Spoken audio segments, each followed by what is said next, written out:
After 7 weeks of play, the NFC West is still absolutely wide open.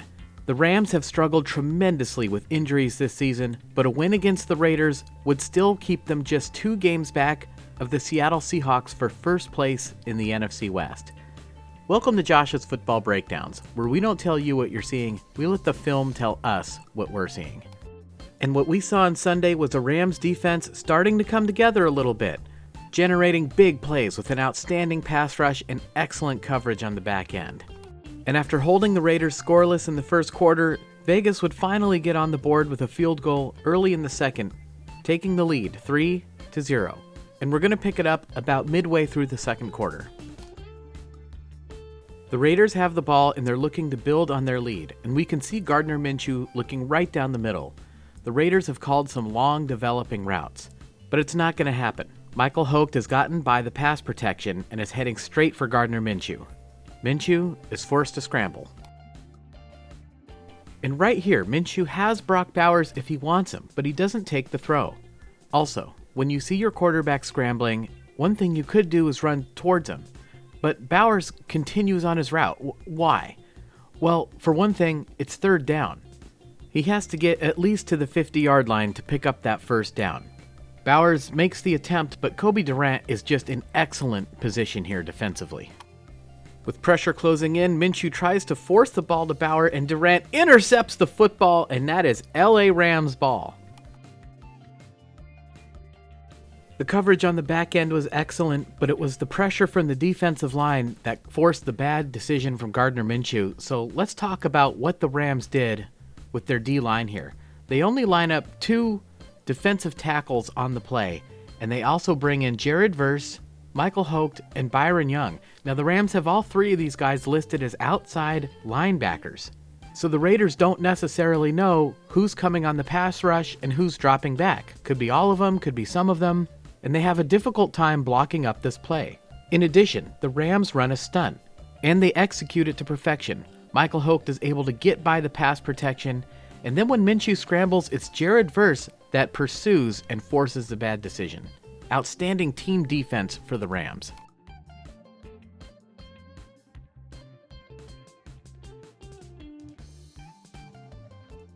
And LA would capitalize.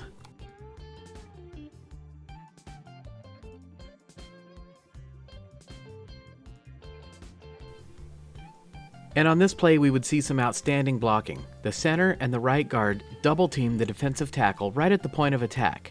And then the right guard, Kevin Dotson, gets off his block and comes over and blocks a second player. He blocks 2 players on one play, clearing the way for Kieran Williams. Williams makes the safety miss, touchdown Rams, and they have scored 7 points off the turnover.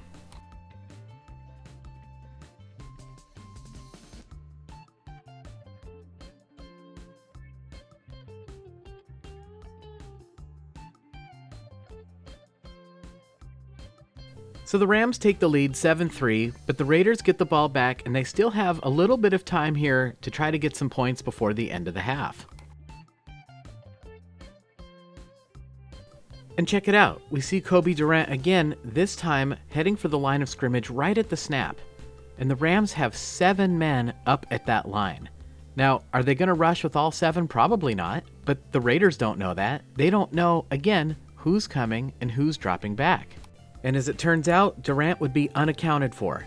Wanting to get the ball downfield quickly before the end of the half, the Raiders again call long developing routes, giving Durant time to get home to Gardner Minshew. Sack, fumble, and then Cam Curl picks it up and he's going to be off to the races, house call, and the Rams are starting to open this thing up with their defense.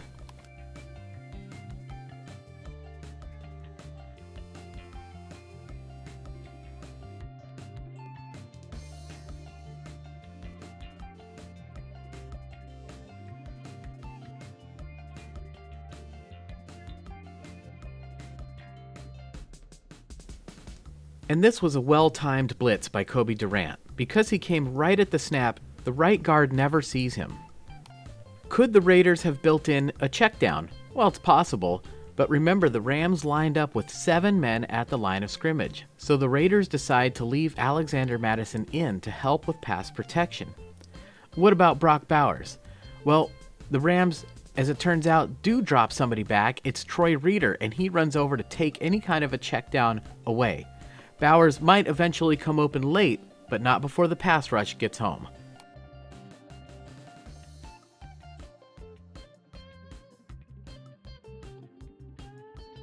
So it's another 7 points for the Rams, and the Raiders, actually, believe it or not, would still manage to get a field goal before the end of the half, but the Rams still lead 14-6. Let's move ahead to midway through the third quarter. The Raiders would like to get going in this game, but the Rams have found a winning formula, sticking a lot of men up at the line of scrimmage again, this time only rushing with 4, and sending Byron Young out to cover Alexander Mattison. Again, the Raiders have called long developing routes, but this time they build in the checkdown pass to DJ Turner. And it's a bad pass by Minshew, and the Rams punish him for the mistake. Jalen McCollough with the pick.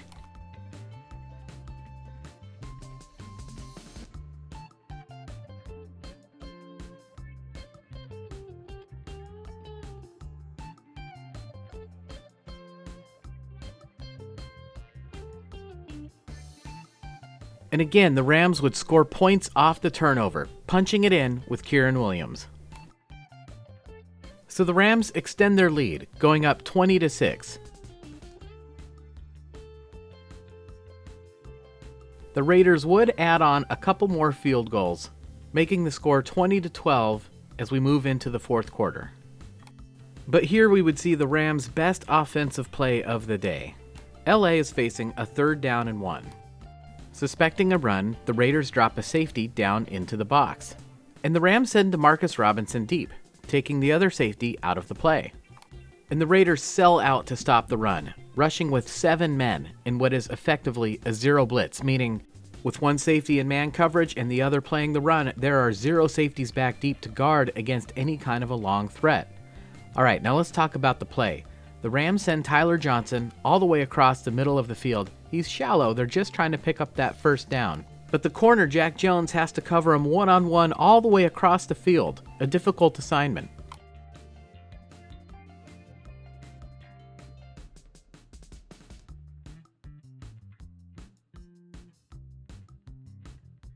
Johnson gains enough separation, and he makes the catch, and with no safeties back deep, he's off to the races, and he's finally brought down, but not before he gains 37 yards on the play. Wow.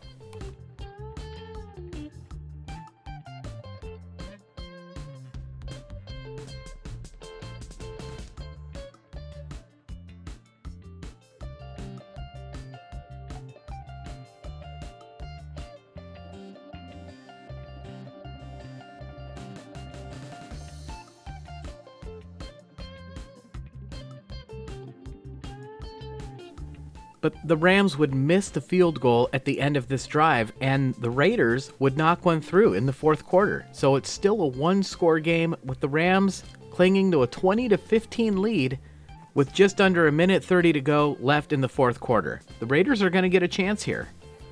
But they are backed up, and with no timeouts, they're going to have to go all the way down the field and get in the end zone. The Rams stick to their winning formula that has worked for them all game long, sticking 5 men up at the line of scrimmage, dropping 1, and then Byron Young would come unblocked on the delayed rush. To add insult to injury and more problems for the Raiders, Jared Verse would beat his man and also put pressure on Gardner Minshew. Running for his life, Minshew throws up a desperation pass, and it is intercepted by the Rams, and LA is going to win this game.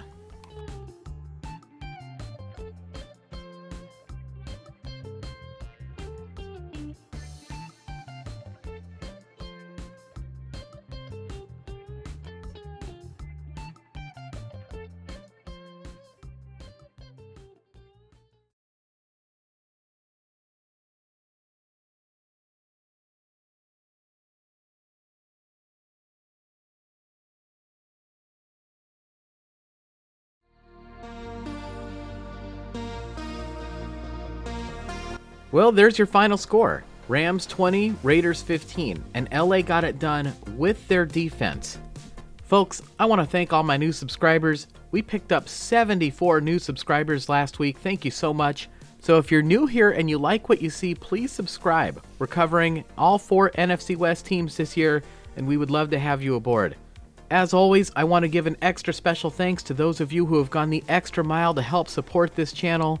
I know it's tough out there right now, so your support means so much to me. You humble me and you honor me. Thank you so much. And I got to give an extra special shout out to our Patreon supporters. You guys are an essential part of this team. Thank you so much. I truly appreciate it.